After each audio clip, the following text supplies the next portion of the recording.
Two parallel lines are cut by a transversal. There are two angles labeled, and one of them is x. To solve for x, use the properties of parallel lines cut by a transversal. The first thing to notice is this angle. This is a vertical angle. It is vertical to angle x, and vertical angles are congruent to each other, so that means that this angle is x.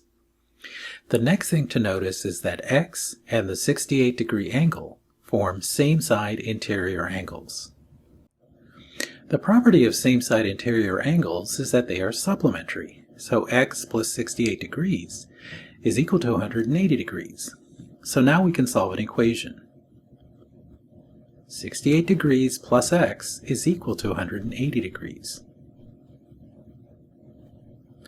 So we subtract 68 degrees from both sides of the equation. This 68 gets rid of this 68, and solving for x, we get x is equal to 112 degrees.